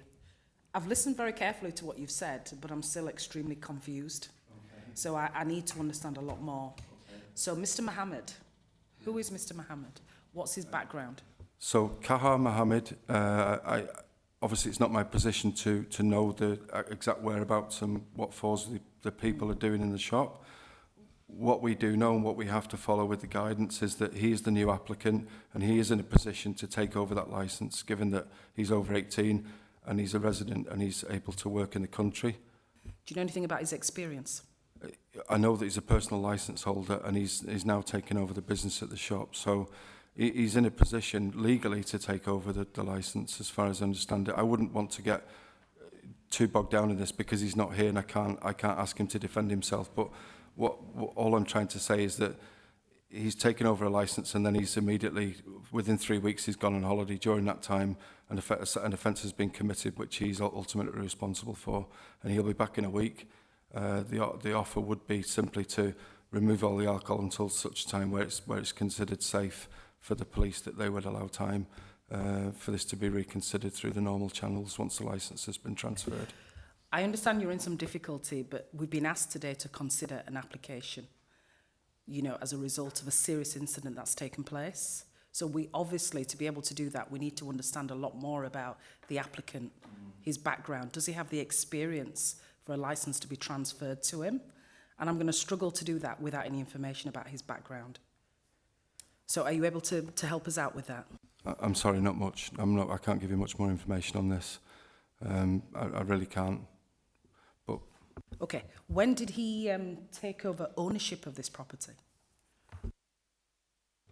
I believe it was at the time of the transfer, but I'm not entirely sure. So in terms of the day-to-day running of the operation, is that what he's involved in? Is he located at the shop? Is he responsible for the conduct of staff and so on?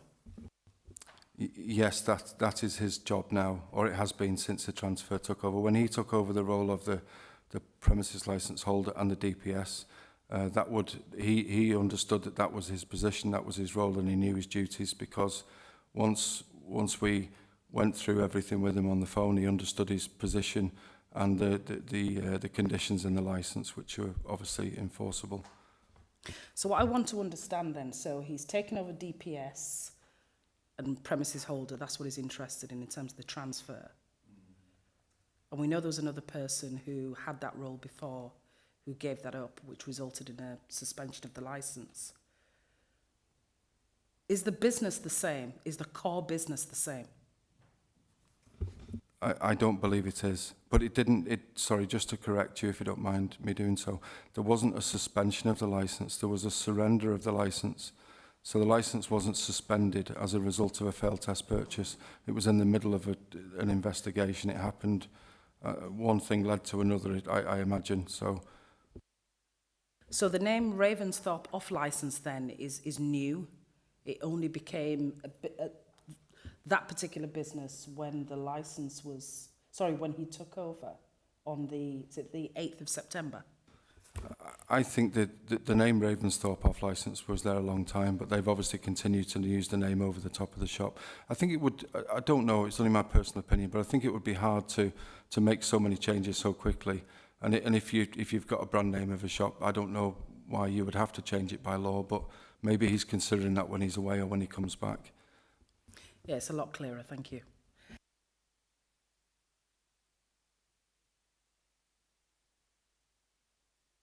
So you mentioned that since taking over, since the incident that happened with the test purchase, Mr. Mohammed has been involved in training and his staff have been involved in training, especially the gentleman who failed the test purchase.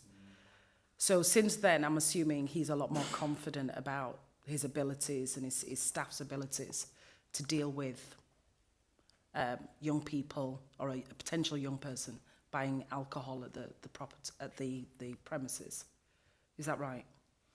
I think it's not a case of just because the test purchase was failed that they now become more confident. I think it was a simple mistake that happened from what I understand this morning. I've spoken to the gentleman Aras who failed the test purchase. He saw somebody who he believed to be over 18, and probably in his mind he probably thought she was old enough without question. So he was distracted and he made a stupid mistake. But I don't know whether that warrants exceptional circumstances. I think that's my point, that this is one incident that would normally be dealt with if it was a normal application and the police wanted to look at this as a serious misdemeanor or crime, or whatever they call it as. I've seen this happen lots of times where they say, okay, this is a letter, we're giving you a warning letter. Retraining could be another avenue. It could also be where they present a fine or ask for more conditions to be put on the licence, do a review. What I'm saying is there's other avenues. This should not be the end of the licence, in my opinion. There's other ways to deal with this. Councillor Lawson. Thank you. Could you just clarify, there's obviously been 2 failed test purchases within a month.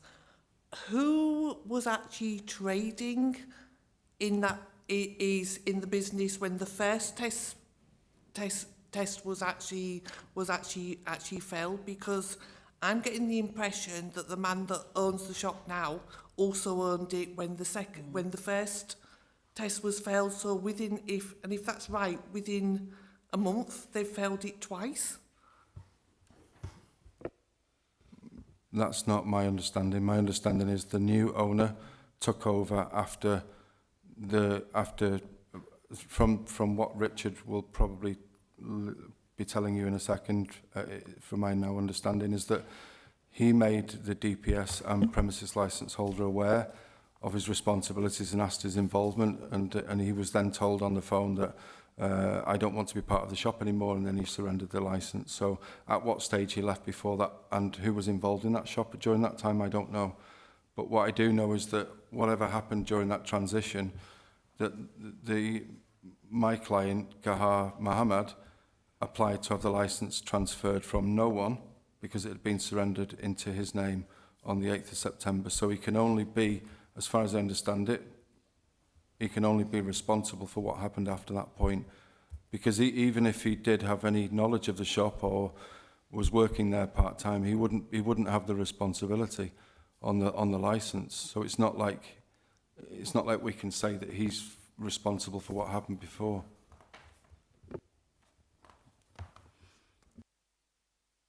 Any other questions? Thank you. No. Councillor Ammon. Right, I've got a few questions. First of all, when businesses are sold and taken over, usually the new owner will take control of the premises at some point. So I'd like to know which date the new owner took control, first and foremost. That is regardless of when the business was transferred. I think it's mainly the date of control. That's my first question, if you'd like to answer that, please. I'm actually not entirely sure, but I believe it was the same time the transfer took place. It's difficult to get all the answers I want because the gentleman is in Iraq at the moment. Any more questions? Yes. So the second test purchase, am I right in believing that that was done when the owner was away on holiday? Yes, he was away on holiday at the time when the second test purchase took place. So how could he have then been involved in the training of staff if he wasn't actually physically here? Who oversaw the training? Who is basically the manager? And can you also explain how that training took place? What level, and some detail as well, please?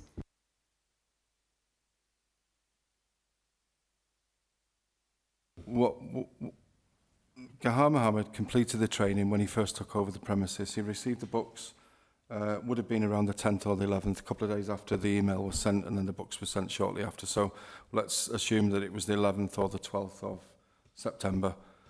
He then went to Iraq on the 27th of September, and I believe that this test purchase the second test purchase happened after that point. So what he'd done was he completed the training with his staff. He felt that he was settled. He got some new members of staff in.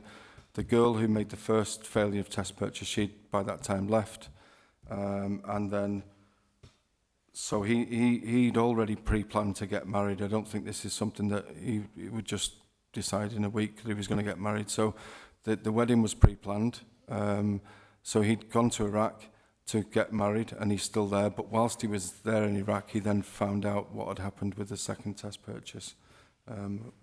So that's all I can tell you, that he'd done the training before he left, but then the incident happened whilst he was away. Can you please provide us with details of the training? Who did the training? What it entailed? Was it a couple of hour training, a day training? Did he do the training himself? Basically, where did he get that knowledge to do the training from?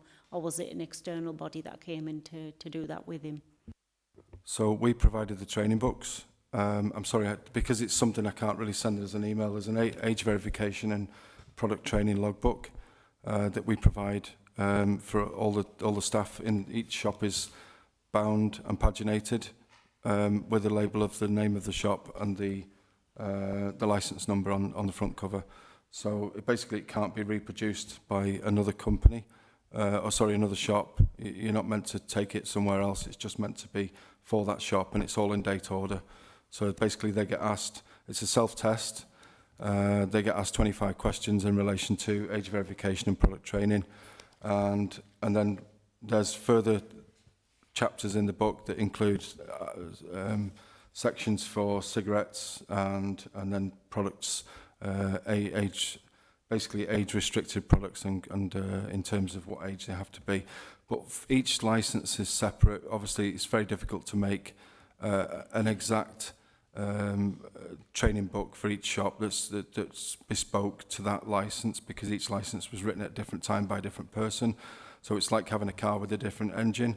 Each book has to be made specially for each shop, but there's got to be a bit of scope for allowing for extras. So actually what's been done here is a lot more than what they're asked to do in the license. If you look at the conditions of the license, specifically, I think it's okay, so bear with me, where it says the protection of children from harm, at the end of Annex 2 conditions consistent with the operating schedule, it states a written refusals of registers, a written register of refusals will be kept, including a description of the people who've been unable to provide written required identification to prove their age. Such records will be kept for a minimum of 12 months. We've got the refusals book in the shop, and that has been done. All staff engaged in the sale of alcohol to be trained in Challenge 25. So this book that I've brought with me is actually additional to what would be needed for that license. There is an age verification product training sheet which we provide, and that's in the shop. There's also Challenge 25 posters, and that would be sufficient to be trained in that itself in Challenge 25. This is simply understanding to request to ask for the ID if somebody looks under 25 but they are over the age of 18. And that is in the shop, but as I said, they've done a little bit more than that, the staff that have been in the shop. So that's what we have. One last question, which I think you've just missed. When he's not in the country, so who's effectively responsible for the day-to-day running of the shop? And obviously overseeing the staff to ensure the licence arrangements are being complied with. The gentleman Arras who made the failed test purchase, he's there, and there's two other members of staff and his family as well. So I met one girl this morning, Amber, and there's another girl, Minnie.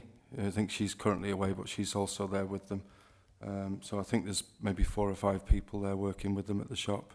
So whether they're physically working in the shop, but there's 3 members of staff, and there's a few others on the periphery who are maybe helping with deliveries and making sure everything's running on a day-to-day basis. But we know that Cahar is in touch with them on a day-to-day basis and making sure that everything's okay, making sure stock checks and the shop's clean and tidy and compliance and things like that.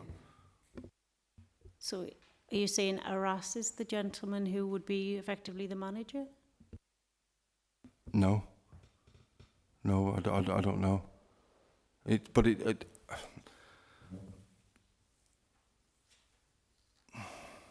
Sorry, I don't know how to answer that question apart from, no, I don't know.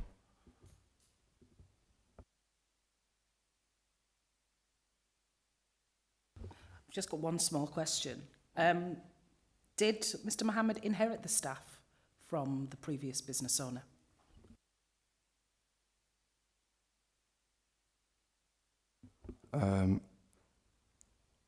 No, not that I'm aware of. One of the gentlemen who's in the training records, he's only just joined in the last 2 weeks, I think.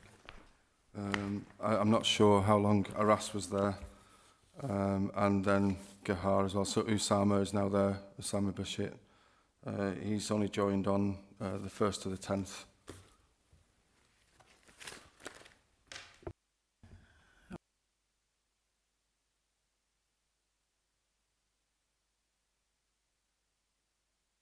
Okay, let's move over to the objector then, West Yorkshire Police. Afternoon, panel. I will keep this brief because I think Mr. Clark's answered a lot of your concerns, but the reasons we've objected to this was we'd initially put a test purchase in to a few shops on Ravensthorpe, and the Ravensthorpe off-licence was one of the shops that failed.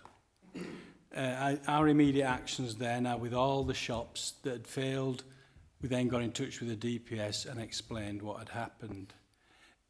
In this case, with this shop, the DPS who was on paper and was also the premise licence holder, Mr. Darius, stated that he'd sold the business quite a number of months before and he was in no more day-to-day control of that. And he was really concerned as to what had happened and why a licence transfer hadn't taken place.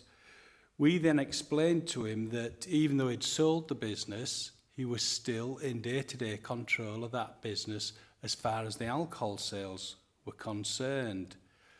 When this was explained to him, he immediately surrendered the licence and stated, "I have not got any day-to-day control of alcohol sales in this business." So we then took it that the alcohol licence was surrendered and finished, and that was it. Then a couple of days later, Mr. Clark's licensing consultancy then submitted an application to transfer the surrendered licence into the new person's name. This is when we raised this objection, because we weren't sure as who was in charge, you know, at the time of the test purchase and maybe the couple of months beforehand. So what that led us to do afterwards was to retest. That's why it had a second test done, because we needed to assure ourselves that the new owner of the business was a responsible licensee and a responsible person and capable of running that on a day-to-day basis. And unfortunately, it failed at the first hurdle. You know, the lad, when they were saying he was distracted, he wasn't only distracted, he was just sat behind the counter playing a game on his phone when the test purchase subject came up, put the can down, and he just basically held his hand out for the money. No form of identification checks, no asking for any form of ID or anything.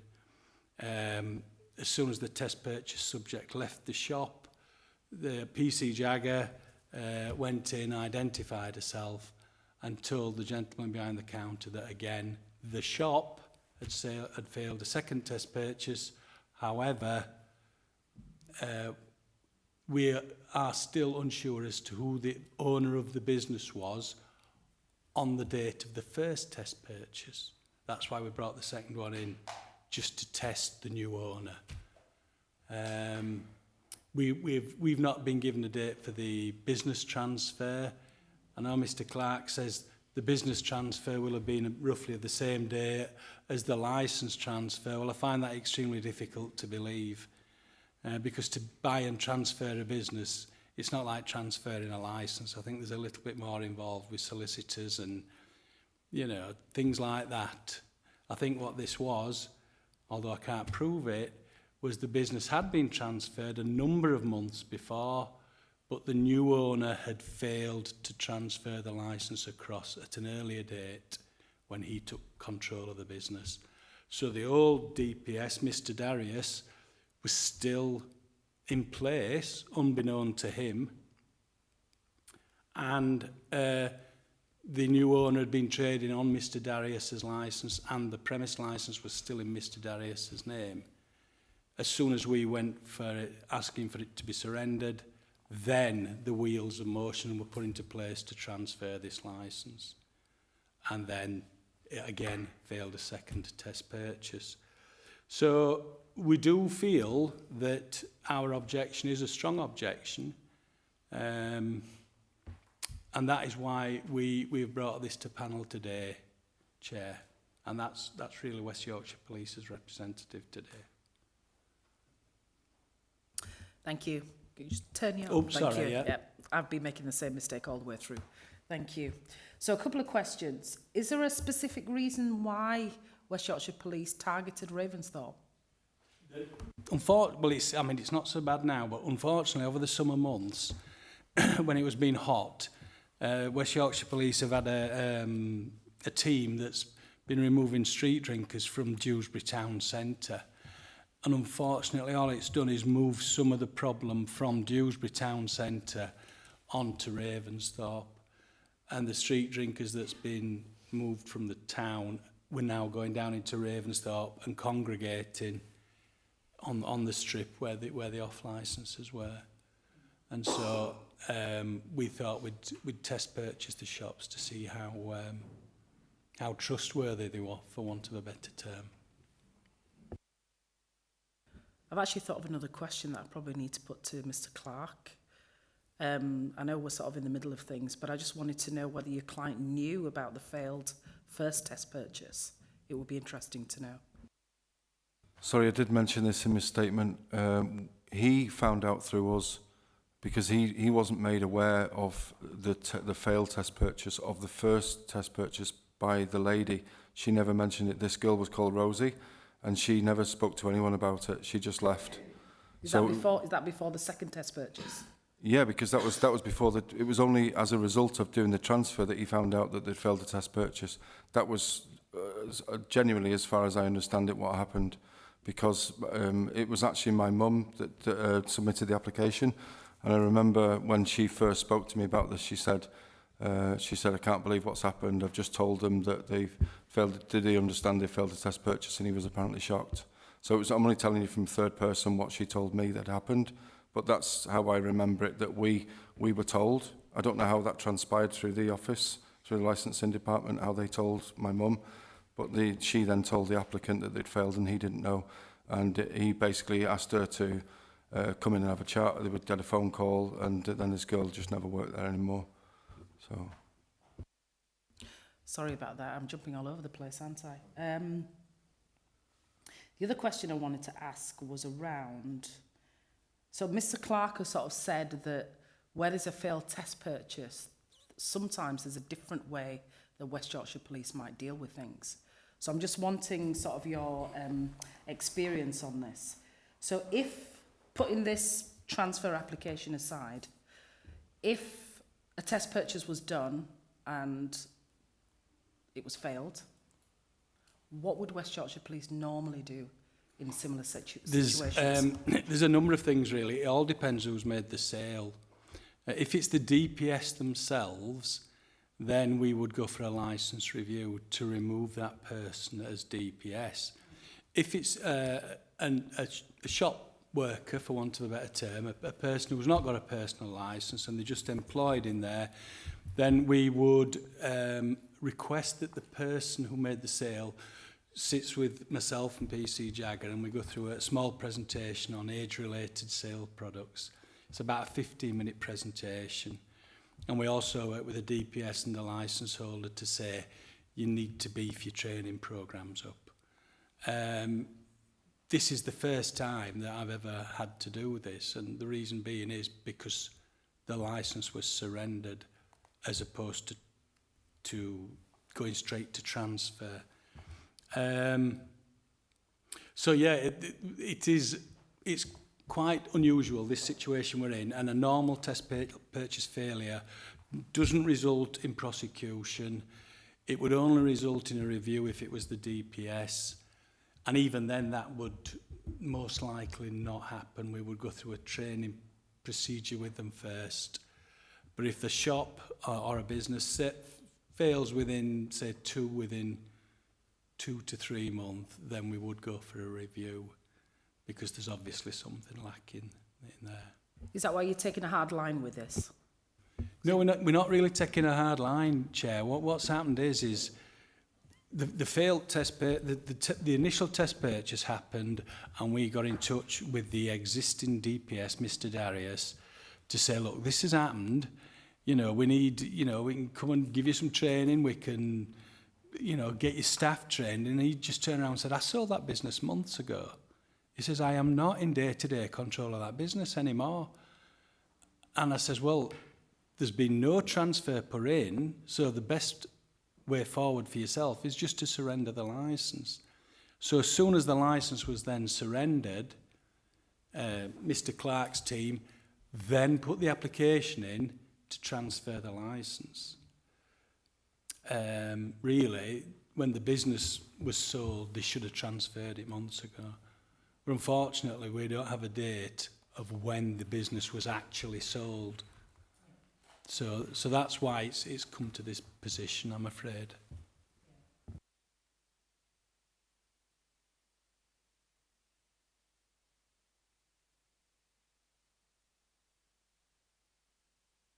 Questions? Councillor Lawson? I have no further questions. Councillor Amin? I've got a few questions. The first for West Yorkshire Police. What you're saying is that the crowds were congregating in Dewsbury, then moved over to Ravensthorpe, was something you noticed. Have there been any serious incidents that have been reported, either in Dewsbury or Ravensthorpe as a result? And that's the first question. And secondly, you identified yourselves in the second purchase. Could you just explain what happened on the first purchase? Did you how you identified it, or how that kind of went about? Thank you. The serious incident side of life, with us specialising in the licensing side, I can say that there is incidents of antisocial behaviour caused by street drinkers in Dewsbury, and unfortunately now down in Ravensthorpe, and that's an ongoing thing between West Yorkshire Police and the local authority. They're putting days of action in to try and disperse or eliminate street drinking, but it's an extremely difficult way of doing things. How a test purchase works is that a child or a person under the age of 18 is selected. The child has to be vetted, so they normally use police cadets between the age of 15 and 17 who have gone through the vetting process to ensure that they can be used. The test purchase child goes in, they're instructed that they're not allowed to lie, they're not allowed to pull fake ID out, and if they're challenged by the shopkeeper or the person behind the counter, they've got to answer honestly how old they are. So if a child's 16 and the person behind the counter says, how old are you? The child will say, I am 16. They've no fake ID and they're not allowed to lie. If the test purchase takes place, the child picks up the alcohol, walks out of the shop, and then a uniformed police officer goes in and identifies themselves and tells them that they've just failed a test purchase. And that's the safest protocol for the child and for everybody else. So on the first purchase, when the uniform officer came back in and identified what happened and explained it, was it just done to that one shopkeeper, or was there anyone else present at that time? Was what, sorry? Was when the officer identified themselves at the first test purchase to that particular shopkeeper, a person working there, was there anyone else present, or was it just that girl? No, it was myself as well. And you only spoke to that girl, is it Rosie, I believe it was? Yeah, she was behind the counter. Nobody else present? No, she was on her own at the time, just working on her own, yeah. Right. One question for Mr. Clark. What date did you become involved in the business? Basically, what date were you approached by the new owner and you became involved? Sorry, I did mention this in the statement. It was the 6th of, I believe it was the 6th when we first got an instruction, either the 6th or the 7th of September, yeah. 1 or 2 days before the transfer took place. Yeah, it's come back to me now. I wanted to ask about training. So we heard Mr. Clark talk about the training regime that he has for his clients and what that entails. Would you expect that where a test purchase has failed? Or would you expect the owner to go through more of a rigorous training regime? If a shop fails a test purchase, then they come to myself and PC Jagger, and we go through a basic age-related sales thing. We would then give them like a little, like a handout or something like that, stating what the laws are, who you can and can't sell alcohol, and what products are age-related. We would expect all licensees in the Kirklees area to have a decent training package in place in first place, be it a pub, a restaurant or a shop. Anything that's selling age-related products, they should have a really decent training package in place. A lot of the corporates have, you know, the big boys like Wetherspoons and everybody like that, they will train every member of staff up to a certain level. It can be a little harder with some of the independents, but we would still expect the DPS or the premise licence holder to have a training package in place to make sure things like this don't happen. Was that offered to Mr. Mohammed? No, because we're in limbo land at the moment, I'm afraid, because he's now the DPS and the premise licence holder, but with the transfer being objected to by ourselves, we don't even know who Mr. Mohammed is. He's been out of the country since this licence, or since we've tried to get in touch with him. We've never physically been able to speak to him. I know Mr. Clark spoke to him, but he's still over in Iraq. And I think when licensing spoke to him, he indicated to them that he would be in Iraq for at least another 6 weeks. So that's why Mr. Clark's come as his representative, really, more than, you know. So if we'd have got in touch with him, we would have offered him the training package, but Mr. Clark's already put his in place. Thank you. So this is your opportunity now, really, to respond to what the officer has said. Just one question, please, if you don't mind. When the first, the second test purchase was carried out, was the person that actually came to the shop as the purchaser, was that person aged over 18? Or because you mentioned child, like I don't know whether I'm misunderstanding this.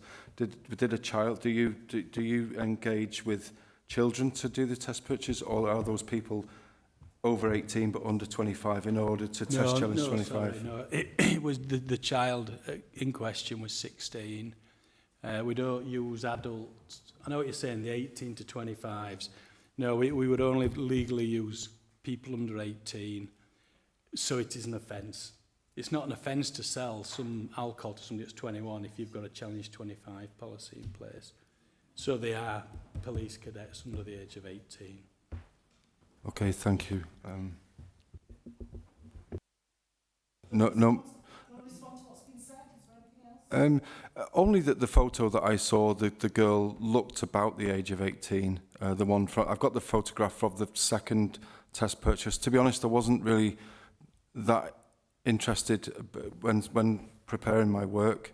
I wasn't interested in the first test purchase. Can I just jump in at this stage? Sorry. We haven't seen that photograph. I assume we haven't seen it for GDPR and for protection of that child's safety and background. It will be. I mean, I know the person in question, and I very much doubt that she looks 18. It's one person's interpretation against another, unfortunately, with this. My apologies, I've only seen one picture this morning on CCTV, and I didn't want to share it because I wanted to check whether it was a child or not. and then obviously because it's late evidence. So but it really matters not. I guess the point is the gentleman in question, Aras, has put his hands up and said he's made a mistake. So we're not questioning whether he thinks she was over 25 or over 18. But in my opinion, that's why I was asking, because I wasn't sure myself. Okay. Anything else you want to respond to before we deliberate? I think we're okay. It's a little bit complicated, but I think hopefully you've got there with all the information. Okay. All right.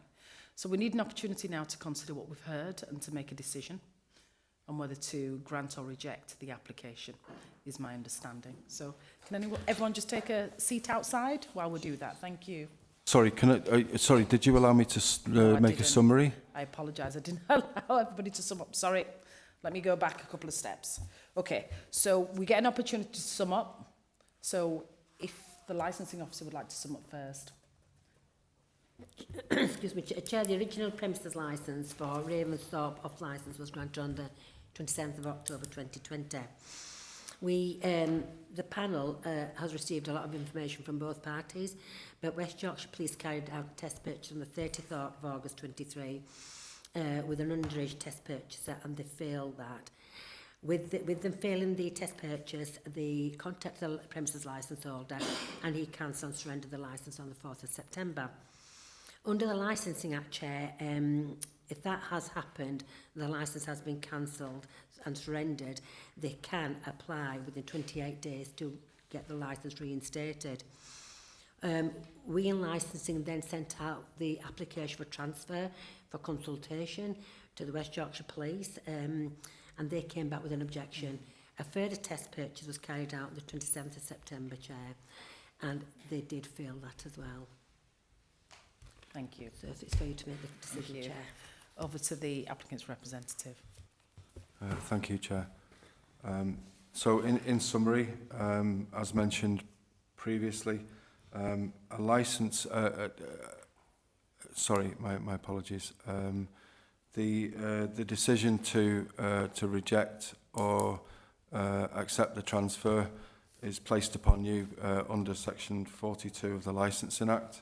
And in the Secretary of State's guidance, it states 8.110, in exceptional circumstances where a Chief of Police believes a transfer may undermine the crime of prevention objective, such objections are expected to be rare and arise because the police have evidence that the business or the individual is seeking to hold the licence and is linked to or involved in any kind of crime or disorder.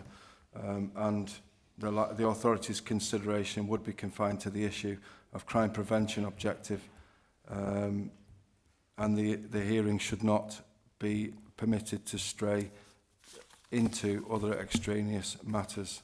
The burden would be on the police to demonstrate to the authority that there would be good grounds for believing that the transfer of the licence would undermine the crime prevention objective.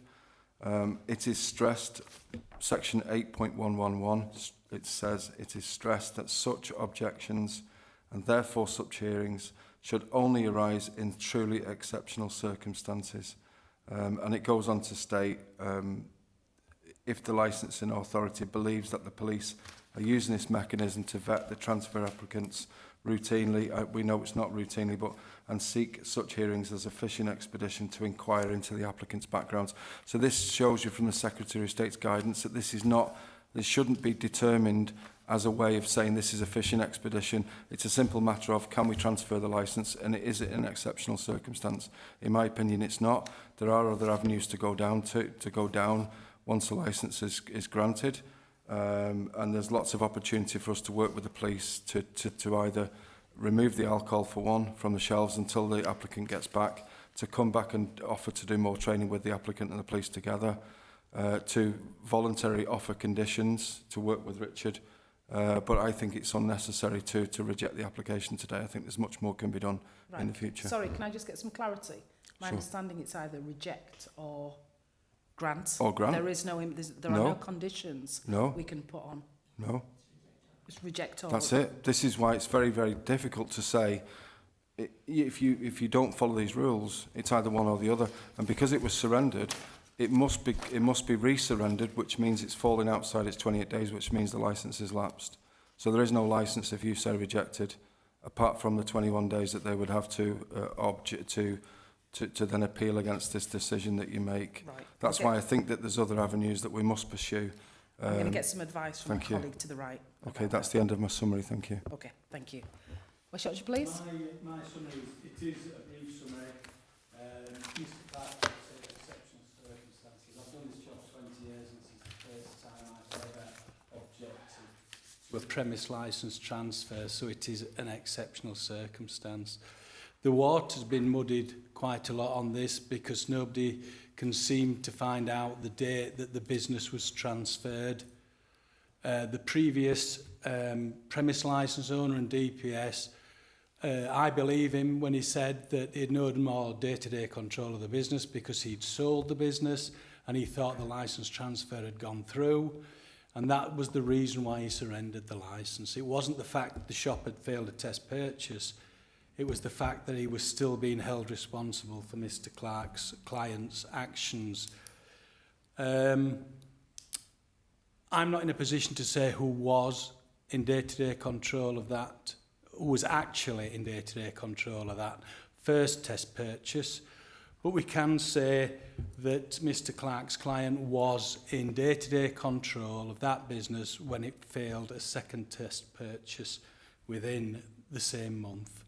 It was only a matter of weeks since the licence application was put in with the local authority, and it still failed a test purchase. They knew that this hearing was coming up and this would be the procedure, and it still failed a test purchase. If it were my business, I would have hammered home to my staff, you do not sell alcohol to somebody that you're not unsure about. And within 2 weeks, they're selling it to minors, knowing that there's a hearing coming up. So I really doubt Mr. Clark's client's suitability to run an off licence. And that's my summary, Chair. Thank you. Okay. Thank you. We need an opportunity to consider what we've heard. So everyone can take a seat outside for now, and we'll call you back in shortly. Can I just go and put some more money on my car as well? Okay. Thank you. Totally jumped the gun.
panel has now considered the information that we've heard today. And in particular, the panel has serious concerns about the day-to-day management and running of this organisation based on what we've heard. We're concerned about various things, such as no details about when the business was transferred, the fact that the applicant had knowledge of the first test purchase, but then there was a second failed test purchase within a short period of time. And also, I think what's really important is that the applicant isn't here, and that the applicant has made very limited contact with the police. The applicant seems to be conversating with his representative, but not necessarily the police, which really presents some difficulties and raises concerns. So given the circumstances in relation to crime and disorder and protection of children from harm, based on the 2 failed test purchases within a short period of time, we've taken the decision to reject the transfer because we believe that these circumstances are exceptional. So thank you everyone for attending. We will be sending out the decision in writing. Thank you, Chair. I just need to state that you cannot use protection of children from harm in this case. It can only be crime and disorder. I understand. So if you put in the letter, his mum would jump up and down a lot. Right, I understand. So, yeah. It was just important to mention it's about protection of children because of the reason for the test failed purchases. But thank you for that. And thanks for that decision, Chair.